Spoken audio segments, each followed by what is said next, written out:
Planned Brotherhood is not affiliated or associated with Planned Parenthood.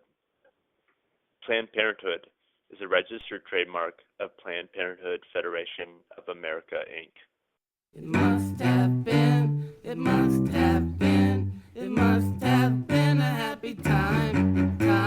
It must have been, it must have been, it must have been a happy time. The sun would shine, the candy bars, Kool-Aid flowing like wine, the comic books, the TV shows, the bubble gum, the kitty cat. I get embarrassed reading Stephen King on the bus. Like, what are people thinking of me? Like, it's just, it's what I think of those Harry Potter fags. I know it's the same thing. No, I don't really feel that way about Harry Potter. I hear they're a great series of books. But don't talk to me about it all the time. My office mate I'm talking about specifically. I'm on book 5, going to the expedition or whatever, exhibition at the fucking, have you heard about that? No. They have a Harry Potter exhibition at the Seattle Science Center that's going through like forever, and I don't know what it is. I almost went with our sister Melissa because she apparently had interest in seeing it, although she's never picked up a book in her life, let alone a Harry Potter book. And that's not true. When she would go to the bookstore with Dad, she would head straight to the Mary Kate and Ashley Olsen. Really? Yeah. Those like 30-page books? Yeah, a series of books that may as well be pictures the way they're written. Yeah. Yeah. Anyway, I don't care about Harry Potter that much. Sam stands by the books, goes to see the movies by himself because nobody else will go with him. You ever going to jump on board with a Kindle? You like the feel of a book in your hand, don't you? Yeah. You like the dog ear. I've always said they're like a trophy. Like, I read it. There it is. Yeah. I'm not ever going to make that move with books, I don't think. I'm going to buy books physically and have them as trophies. DVDs might be on their way out for me soon. Yeah. If I ever get a good enough system that I could just watch things or, buy them on iTunes or however any of that works. Mm-hmm. I sound like such an old man, but my phone is more advanced than yours right now. For the first time in our whole relationship as brothers. I was thinking about starting to seriously get rid of some DVDs. I have so many, and so many of them are just terrible. People are shocked by the size of my DVD collection, and I've got a third of the DVDs you do. But what if I was getting rid of some, and I'm like, Hot Rod, I don't need this, and then one day I want to watch it. Yeah, you don't get rid of Hot Rod. Yeah, I can't get rid of Hot Rod. Or Grandma's Boy or any of those other weird movies that you convinced me are hilarious. But all other movies that I bought, Arne Alvina's that I bought, I at least had a vague interest in them, and you never know. I think that was true up until, what was it, Hollywood Video here was going out of business. Yeah. And what was the deal they had? We know we bought 50 movies for like 50 cents each. And you told me that, like you were sending me a text as you were there, and I asked you to set aside some for me. I don't think that ever happened. I was already in line. But I get the impression, to get that deal, you had to buy 50. Is that the thing? Yeah, it was like you could buy. They were $1 each, but if you bought more than 30, then they were 50 cents each. So basically, you could be buying like 25 for $25, but if you buy 50, they're all 50 cents each. Right.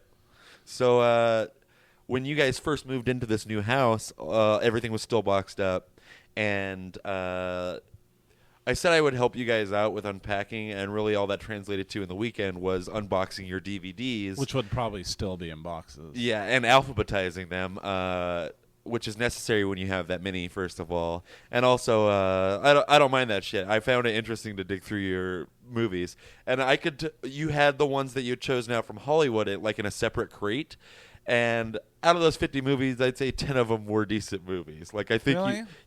Some of them would have like stars in them, and I've never heard of them. Well, I mean, a lot of them. I mean, you were just trying to get up to 50 so you could get that deal. And that's what I saw. 40 out of the 50. So Alvina's like, going through and being like, "Oh, there's the guy from The Mentalist. I'll buy this movie." and shit like that. Those are the ones I was talking about. But I got the documentary American Movie. I got Synecdoche, New York. Oh, I'm sure there were some scores in there. I got a lot of old Woody Allen ones, Crimes and Misdemeanors, and Bananas, and but I never watch DVDs anymore, ever.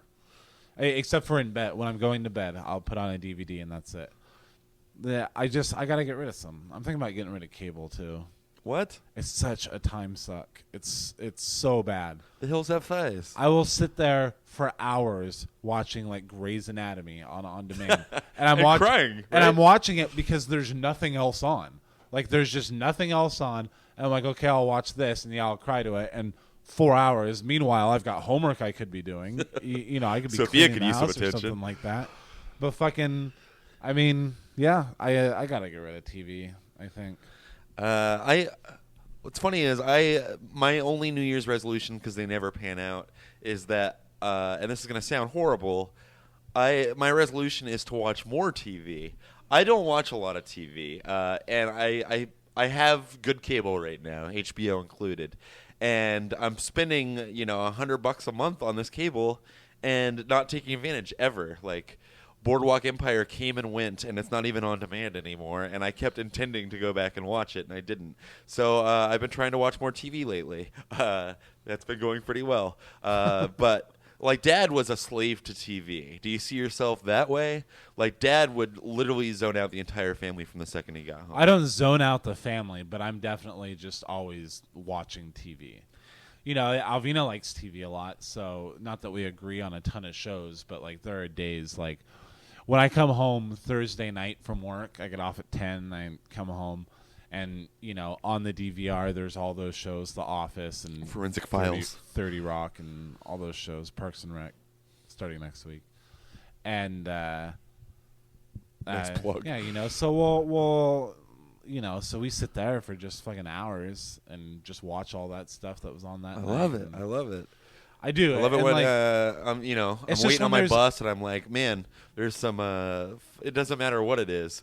There's some hoarders stacked up when I get home. I've got pot and a frozen chimichanga. Tonight's gonna be great. I'm at the point where I get really excited and I'm gonna take advantage this year. And then I'm gonna slow down.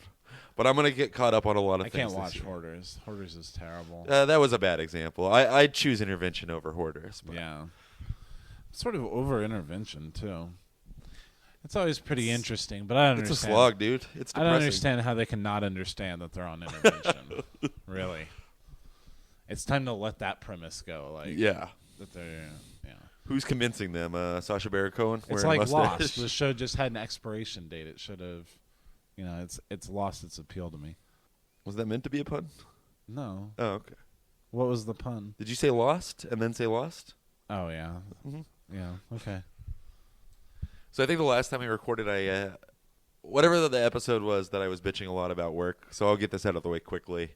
But I had mentioned like how nervous I am, and I'll okay. One example is Kelly and I are here for the weekend. We don't know how long we're staying because I don't know if I have Monday off, Martin Luther King Day from work, because I didn't ask anybody because I'm too afraid to ask the simplest of questions.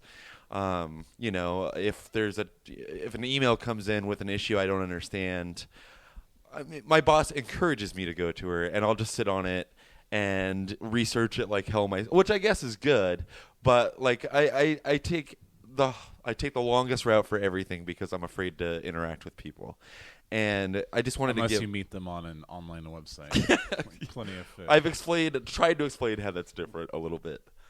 Get my dick wet in that situation. Ideally. Never. So I think I even mentioned on the last episode, like one of the most recent things was out of the 40 people in our office, I'm the only one suspiciously, and I took this as a bad sign at first, my key card to get in and out of the building stopped working. It would only read like 20% of the time. And so like this is a problem that my first thought was this is their way of phasing me out and not telling me. But you're out of your mind. It probably happens to they're probably wondering like, oh wow, it never happened to Nick's key card. He never had to come get a new one. So I realize I can't get into the office, and so naturally, like, I call my office mate, and I'm like, hey, my key card's not working. Can you come and let me in? And he's like, yeah, and so he comes and lets me in. And that went on for probably about a week. And the fourth day of that work week, he was like, hey, dude, are you going to get a new key card? And I was like, yeah. He's like, you just got to talk to Alex about it. I don't know why I said names. And I was like, oh, yeah, I'll shoot him an email. And then for 2 weeks after that, I would still call my office mate every day to come let me in. And he'd casually mention it, and I'd be like, oh, yeah, I emailed him. I'm still waiting to hear back. I never emailed that guy. And I can see his desk from my desk, this guy that I need to talk to. So it's ridiculous. And finally, it got to the point where I was like, I'm just going to email him from home.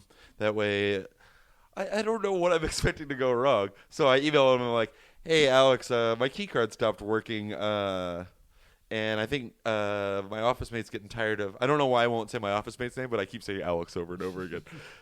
And so I'm like, he's probably getting tired of letting me into the office every day. Ha, ha, ha. And then so he's like, oh, yeah, no problem. Forwards the email and CCs it to who's in charge of the key cards. Some woman that I've never met within the office.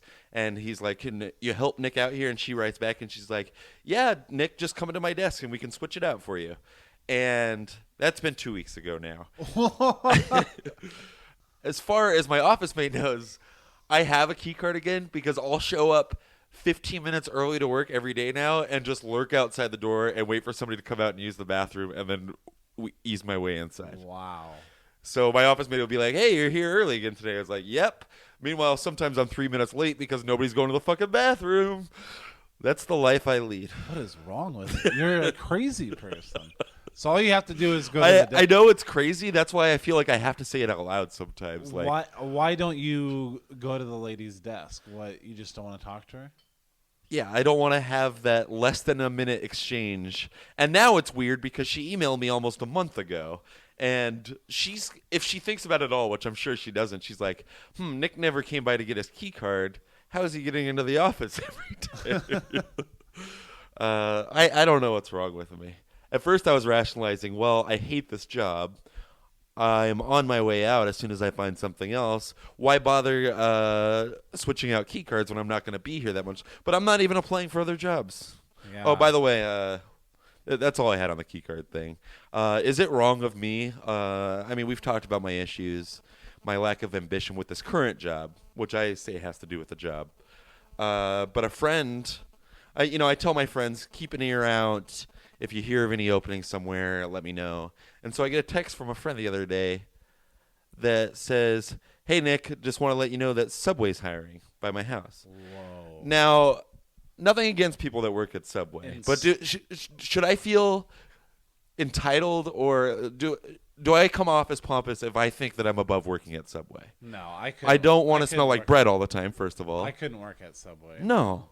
And not that where I work is a huge step up from Subway, but I mean is we paid our dues in fast food minimum wage, more than 10 years ago.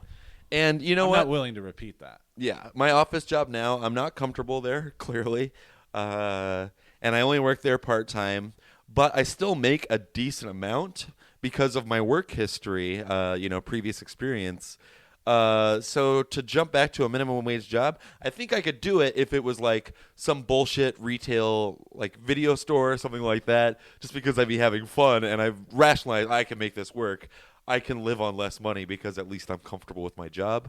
But I'm not going to work at fucking Subway and make minimum wage. Yeah. Where I have to work for it. Could you imagine, like, in a week, like, going in for your first day at Subway and you're putting on the gloves 10 times a day, and they're telling you exactly how many tomato slices to put on, and this is where you get the mayo and stuff like that? I'd want to kill myself. Yeah. I really would. And it's nothing. I mean, people work there. Someone's got to make my sandwich. I understand why people work at Subway. Yeah, I've got nothing against these guys. Yeah. I love Asians, at least in this particular branch. I'd be the one white guy. This is hackneyed to say, only because I've said it so many times before. But I still argue that A&W, our first job, fast food, one of the harder jobs I've ever had. It's fucking stressful and dangerous as far as grease burns and things like that go. I had a lot of injuries walking away from that place. I do a lot of cutting of my hands now.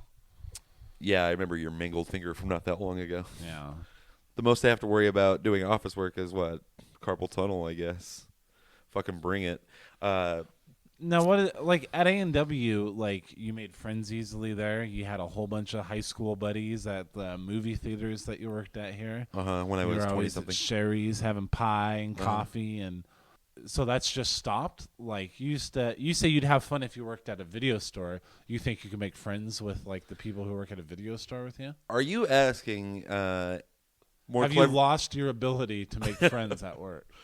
Am I becoming weirder as I grow older is how I'm reading this. Yeah, kind of. I'm a little worried that I am. Like, outside, it's amazing the situations that make me uncomfortable. Yeah, I know all about it. Yeah, but it seems like you're astounded by my recent actions at work and stuff, so I'm worse off than you even. You can relate, but only to a certain degree. Yeah, I mean, we have differences because I could never internet date a girl, which you... That's not what I'm talking about. But, I mean, you're saying that, like, you're worse off than me because I... No, I'm saying that you're making me feel like I'm worse off than you. No, because I would have gone and got the key card fixed and you didn't.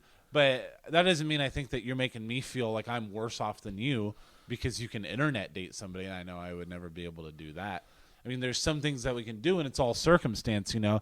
I've worked at my job for like 5 years, and it's just I know not to take it very seriously and to make myself as comfortable as possible there. So if something's not working, then yeah, I'd go get it fixed. And I've got a pretty good relationship with that. I mean, it's a completely different environment. It's Yeah, not it an is. office environment. And, that's why I say maybe office work isn't for me anymore. Maybe it's just that kind of environment. Like if I was out on the floor doing something, because for like all the stories that I tell on the show and how weird I know I am, like when I get a phone call at work, I'm totally pleasant. I have the answers for them. It's not like I can apply myself and I can talk to strangers when that's my job. But I'm not getting paid to get my key card exchanged or to have fun at the Halloween party at work. And so for some reason I just shut down in those situations. Although I did say at the Christmas party if I was hammered at work every day, I think I would be better off. Yeah, so I guess going back to work after that didn't there was no it wasn't like the 40-year-old virgin. No, and that had to have weirded everybody out. Like, wow, Nick really opened up. Like, this is what he needed to progress here as far as work relationships. And then, it's a 3-day weekend and I come back and I'm stuttering Stanley all over again. Yeah. I think that they probably know that you're not committed to that job, that you are unhappy there.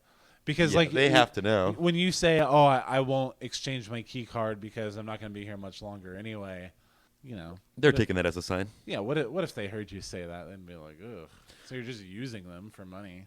What? I'm doing my work. Yeah. I'm not my fucking saint of an office mate who's like, "Oh yeah, I showed up an hour early. I couldn't sleep, and all I could think about was those emails." Fuck you, guy. I leave right at 8, and I don't feel bad about it. That's what they're paying me for that 4-hour chunk of work. My boss the other day, this relates, remember how I was telling you about how I got out of that work presentation because I fessed up to my anxiety issues? Yeah. Hasn't really come up again, thankfully. My boss has never tried to have a quiet exchange with me about that since, which I was thankful for and relieved by. And then just yesterday at work, she hardly ever IMs me or talks to me at all. And she sends me an IM, and she's like, "Hey, came across an article and thought of you." And I was like, this is interesting. And so I click on the link, and it's about how to get over your public speaking fears. That was kind of nice of her. Nice. And then I was like, what do you say to that? So I just write her back, and I'm like, awesome read, thanks. Or I don't know. I did read it. It was not awesome. But I was like, did that just occur to her while she was working? Like, I'm going to look up some public speaking tips for Nick. Then she went on to explain that she's like, oh, I found it because it was linked to this article, which was just about presentations in general. Was it like tips like picture them all in their underwear and stuff like that? That was not one of the tips. That doesn't work, by the way. Yeah, I wouldn't think so. I was talking to either Margaret or Sam the other night about how wrecked my body is in general. But when I first started that job, I don't know if you remember this, and I don't know how much of this could be psychosomatic, but the very week that I started that job, I lost most feeling in my left hand Oh yeah, for I like remember close this. to a month. Could not hear anything out of my right ear for most of a month. And my ingrown toenail came back for the first time in like 14 years. Like, I think my body fell apart with so much stress because I'd been unemployed for like a year and a half. Yeah. And so, and I think that probably plays into it too, going back to your earlier question. In fact, yes, this is the answer to your earlier question. I think the reason I'm more weird now is because I had that huge lull of time where I was basically living in a cave. You know, like I would hang out with my friends, but that's it. Like I had no interaction outside of that tight-knit friendship group. And to get back into the work world after that, and especially when everybody's so handsome and beautiful and young and motivated, like, I don't know. It just went the other way for me. Your phone did something. Yeah, I don't know what that means yet. Sam gives The Vanishing a thumbs up. That was his assigned movie for the month. Oh Yeah, he gave me Dead Man, which I have not seen. Did you ever watch Blade Runner? Yeah. What'd you Oh. think? Yeah, it was okay. The one thing I really took away from it was their idea of 2019 in 1982. Cause and that's not to say like the effects were that bad. In fact, they were pretty impressive, I thought, for the time. But 2019, we got to get going with those flying cars because there were flying cars everywhere. But what struck me is like in 1982, Did they really think that like not even 40 years in the future they would have flying cars? everybody thought that. Robert Zemeckis thought that. But That was 2011, wasn't it, or 15? do people think that there's going to be flying cars 40 years?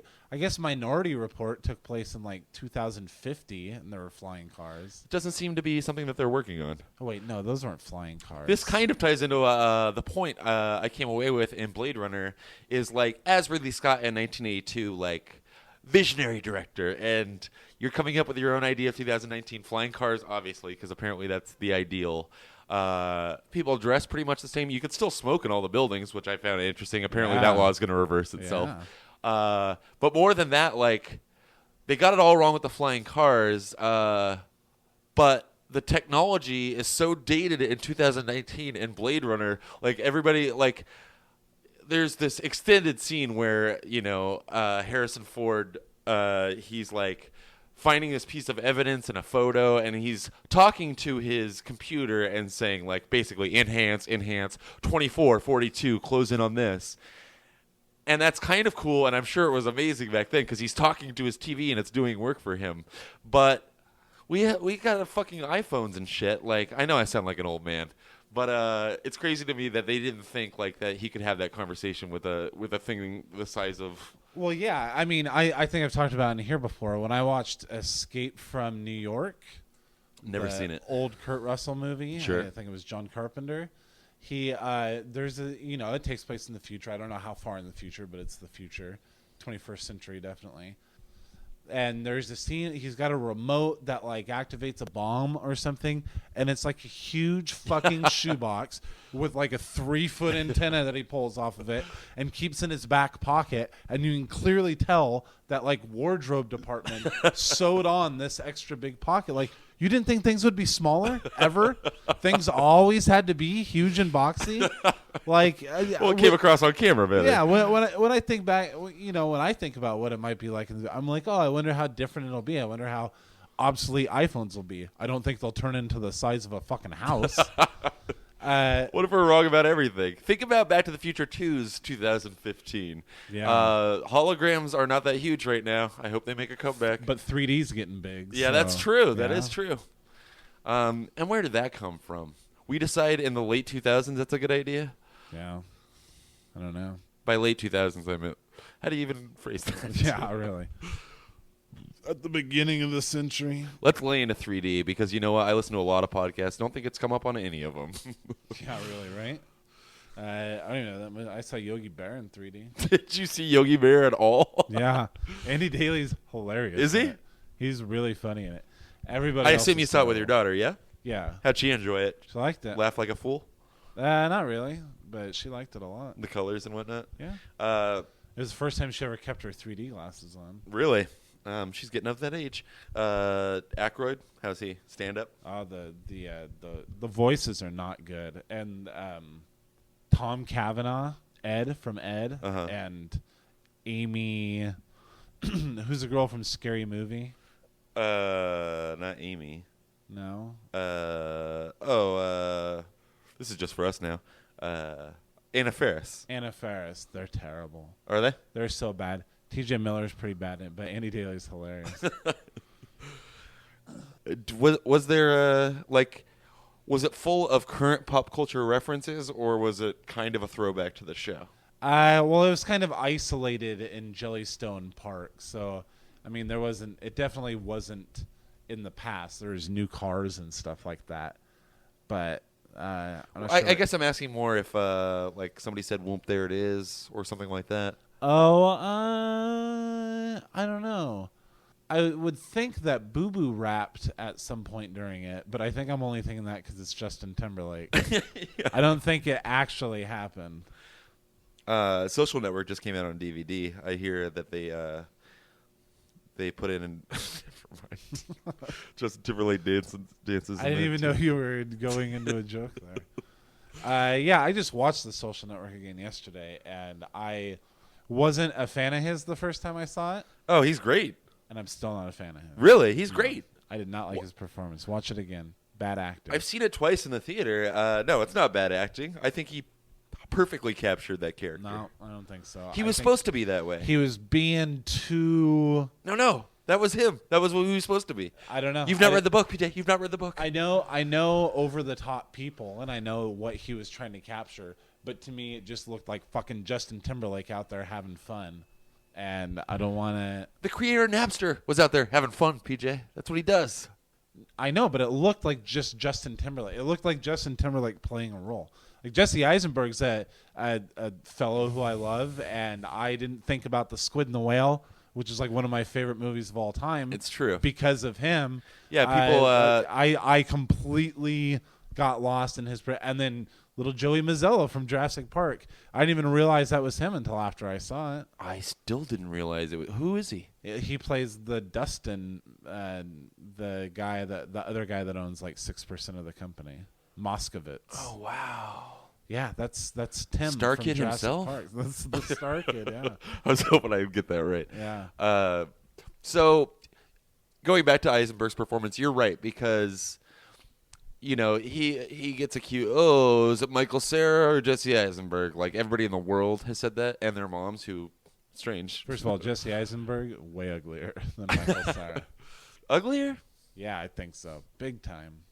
All right. But I could see, like, they both give precious twee performances a lot. But Eisenberg's always been more hardcore just because Squid and the Whale and Roger Dodger. And you're right, like, Michael Cera. Did you see Scott Pilgrim? Yeah. What'd you think? I thought it looked pretty cool. That's about it. Okay. I thought the story was super boring. Yeah, I'm about on board with you. The fighting got so long and boring. Yeah. I realized that's the point of the movie, but I didn't care. I wanted to see what's her name. Because I knew the point of the movie. I was like, really? There's going to be 4 more I know. of It's just these? like a dreadful countdown. But yes, it was. I thought Kieran Culkin was really funny in it, Yeah. and I thought visually it was really entertaining. But anyway, what I'm getting at is like that's still like all you're thinking is Michael Cera. Oh, and when he tried to branch out, and when they were building it up, like this is not the Michael Cera you've seen. Is in Youth and Revolt when he had his alter ego, which. Movie's not very good, but those parts really make me laugh when he's that character. Yeah. But I think Eisenberg has more skill because you're right. Like I'm not thinking about the fidgety Adventureland kid when I'm watching The Social Network, and I'm trying to picture Michael Cera in that role, who was probably up for it for all we know. I'm wondering if he could have pulled it off and made it as biting and awesome. Yeah, I don't know. He hasn't gotten the chance, Well, he needs to choose better roles. Yeah, that's true. Who knows what he's being offered, though. But Jesse Eisenberg did so many small movies. Like I just saw The Education of Charlie Banks, which was a Fred Durst directed movie. Wow. And that's a very small movie that he was in, but he was really good in it. He was fucking great. You know who was great in that movie was Jason Ritter. Oh, yeah? John Ritter's son. Great in that movie. Great in the event. But who is? I've never seen that show. Yeah. I just slam on it without knowing, but He's terrible in the event. He's terrible in the event, but The Education of Charlie Banks, he's good. sometimes if I'm sitting at home really stoned and I'll be like, there's all these shows backed up on my Not that I don't have DVR, but like lots of NBC shows you can like start from the beginning of the season. And even at my highest, I'm like, no, I don't even want to try the event. Yeah, don't. Like, not even to make fun of it. Just like flash forward, it's. I don't know why I even watched the first few. Or what's that one that was terrible? Pretty recent. We watched it all, even though we hated it from the Persons Unknown. No, not Lost, you fucker. Persons Unknown. No, I didn't. I gave up on like watching the last 2 or 3 episodes. So bad. Yeah, I know. The acting specifically is what I'm talking about. Once that used car salesman guy showed up in the very first episode, I was like, oh, fucking man, come on. Brotherofallpodcast@gmail.com. Should I just come back that way? Sure. Twitter.com/planbrohood. We never do this. Leave us a disclaimer or, porn was the last episode. If you enjoyed our last episode, write in your own embarrassing got caught watching porn stories. Or call us at 206-338-7562. We've been going for 2.5 years strong. We'll probably never have a website, right? Yeah. Not for a little while. Still a pre-production. Hold on tight, everybody. We're talking about getting stickers going again. Yeah. You think that'll happen? Yeah. Yeah. I mean, it's one of the easiest things in the world to do. Yeah. You do have a sticker maker here in the basement. That's what you're talking about, right? Oh, God, I wish. Or like a button maker. Do you have any idea how much button makers cost? No, I imagine. They're crazy expensive. Are they? Yeah, I looked at them. I looked them up online once. So I was like, oh, I should just make like funny, cool buttons. Okay, Ducky. One of those thoughts. And it's like the thought I had when I was a teenager. I'm going to be that guy that always has a lollipop. I'm like, really? Am I going to fuck up my teeth this early on in life? There was a lot of that going on for me. After I saw That Thing You Do, I wanted to be the guy that always wore sunglasses. Oh, man, lots of stuff. Lots of embarrassing phases of my life. But, yeah, I looked the button makers up, and they were more than a couple of $100. Wow. Not as expensive as a tattoo gun. My buddy Sam's wanting a tattoo gun. Yeah, I know. Well, I mean, I had talked to him that last time we were streaming about if I bought him a tattoo gun, would he give me free tattoos? and then someone said they're like $150, and that'd be a no-brainer. Don't use that expression, please. I would do that. I mean, one tattoo would cost more than $150. That's true. You should do that. You should just. He's got a birthday coming up or some shit. I know. Then I'm like, happy birthday. Okay, now draw me things. Well, he's got to practice first. I think he said once he gets his tattoo gun, like you practice on oranges or something like that. I'd rather just have a tattoo orange from Sam than an actual tattoo. I'm a little freaked out.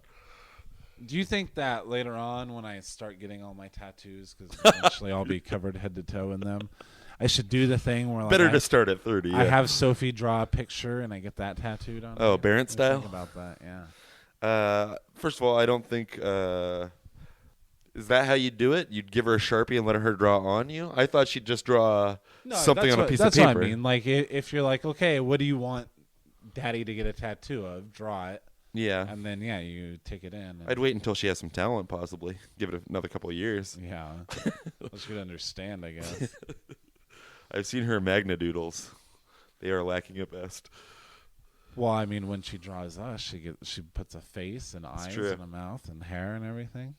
It's always funny how kids, it's just the biggest fucking head on earth and the tiniest little stick for a body. I asked her to draw a house for me not that long ago, and she could not have looked more perplexed. She might be able to now. She lives in a house. She knows her letters pretty well. Yeah.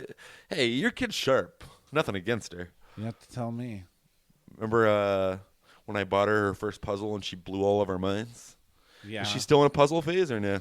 Her puzzles have, over time and moving and stuff, some of them have missing pieces. And she has a blow up. She has a meltdown if there's a missing piece. It is frustrating. So we've got to get her some new puzzles and just throw out all the old ones. I mean, it doesn't like to throw anything away. It doesn't matter how old or cheap they are. Yeah, old and cheap is one thing, but a puzzle with missing pieces is not functional. There's no reason to keep it. Well, she's like, for that, she's like, well, we take that to the Goodwill. None of those puzzles have all the pieces. And I'm like, yeah, but you buy them hoping that it does. Yeah, that's no good. Yeah, like, why don't we just throw it away? And like The Value Village by my house, it actually, I've looked at puzzles before, and they'll make a point to put a note on there that says all the pieces are included still. Yeah, that's cool. Our table upstairs, where like the chairs, if you lean back in them, you're gonna die because the. First of all, the table. I think we spent like $300 on it, table and chairs, like 6 years ago, and just the whole thing's wobbly. Everything inside is like just stripped and tore up, and all the wood is chipped and stuff like that. And I'm trying to get her to get a new table, a much smaller table, and we'll just throw that away. And she's like, I'm not going to throw that away when we can put it online and get like $100 for it. I'm like, who do you think's going to pay a fucking $100? I think people do. No, a table that like you can't lean back without the chair just going like chunk and like makes it. I mean, it's scary. It's because people would like lean back in them and then something broke and it didn't quite fall all the way apart yet. Like, then you got a Craigslist killer on your hands. You just got you've got something sitting in your house forever. And you got the new table all ready to go in a box, and you can't do it. I'm so sick of buying like fucking $30 furniture for the living room. And Alvina just texted me that she bought 2 chairs for $100, and I'm like, sweet. I wonder how cheap these monsters are gonna be. You seem upset. Let's go back to puzzles for a second. I used to be the guy that was like, I'm gonna be the guy that does puzzles, and like, well, I suck on a lollipop. yeah, and that was about 3 years ago. I remember probably 16, 17, and remember, I don't know if they still sell them, but they're like those 3D puzzles. 3D. Yeah, Puzz 3D. Do they still sell those? And they're like the foam Used. pieces and I stuff. think I've seen them used. And I remember think they have 3D puzzles, but definitely not Puzz 3D. Okay. Yeah, it was like you're building a sculpture basically. And I remember I got one because they had the Millennium Falcon, and it was at Toys R Us, and they had a finished one like on display in glass, and I was like, "That's badass! I want that sitting, in my room." And I bought the thing, and maybe I'm smarter now, or maybe it was the most complicated thing ever because I never got past like the base of the ship. It was so confusing. I don't think you allowed me to try to help. Probably not. We were bitter enemies back I in want to do it myself. Go buy me a glass case. What is going on? I don't know. Oh, you know what? That's their basement right there. And their stairs right on the other side of the wall. They must be dragging dead bodies up and down stairs. How long have you lived here now? A couple of months. Not yet caught a glimpse of your neighbor/landlord. What's your relation? Oh, should we wait until he's probably not right on the other side of the wall? I hope he can't hear us. I think he's a lot like me, where he's just kind of like, yeah, I'm totally fine with like just sort of sticking to our own business and blah blah blah, because the wives will talk a little bit, and they've got kids, right? Yeah. So like sometimes when Sophie's playing outside, like those kids will come over, and like anytime he's come over to like fix something, like his kids will come over and play with Sophie.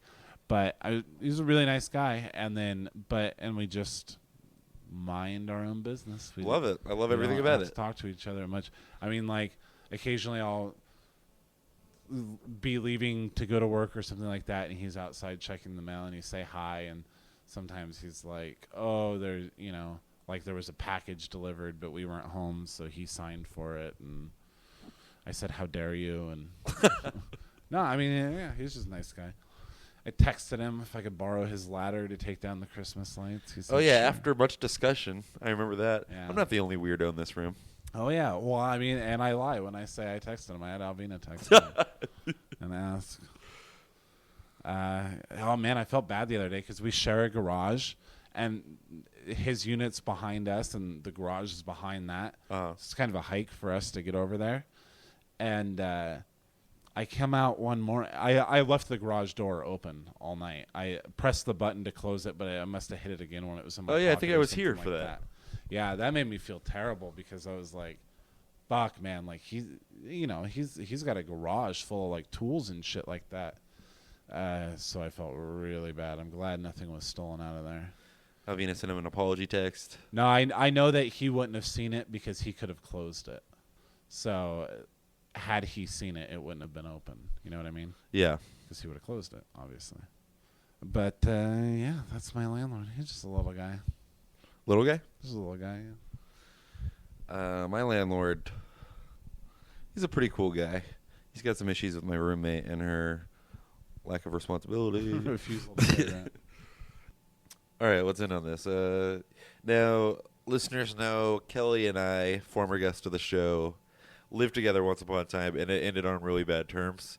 We're thinking about moving in together again as roommates. I don't have to move because she'll come live where I'm currently at once my lease with my current roommate is up. Do you think that's a good or a bad idea? I think you guys are at a place now to where it'll work because the friendship is more seasoned. It's been through tough times. Right. And you guys are not dependent on each other at all. I think back then it was a lot of like, oh, everything we do together. Yeah. That's not the case anymore. Yeah. She's going to go work out and I'm going to go drink. Yeah, and it'll be nice for me to be comfortable around your roommate again. Yeah, that's true. And me, for God's sake. Yeah, well, although my current roommate has not been home in, I want to say, over a month now. She'll come home once every 2 weeks to pick up her mail and grab new clothes. So I think it's going to be a pretty easy. So why does she even bother catching up on rent? Why doesn't she just? I don't know. She doesn't want to live on the lam the rest of her life. I know, but I mean, you know what I mean? Like, oh, I'm 3 months behind on rent. I'm never there. Why don't I move out? Yeah. Why don't I move in with my boyfriend who I spend every night with anyway? Yeah, that's what I understand. Like, she's wasting money. She's falling way behind on rent. She's caught up now, according to my landlord. I checked in with him the other day. Yeah, I know, but still. So is that going to be awkward, kicking her out? No, I'm going to tell her my girlfriend's moving in. That doesn't make it not awkward, though. You're still kicking I feel like somebody out. Whether it's true or not, it seems more valid. Like, hey, my girlfriend and I, who you've never seen or met or I've never mentioned in the time that you've lived here, is now moving in with me. But how would she know the difference? She's never around to see what's going on, who I'm fucking. Yeah. Yeah, so Kelly's going to pose as my girlfriend if need be. We're going to get rings before we move in together. God, I had one more thing. Fight to the finish.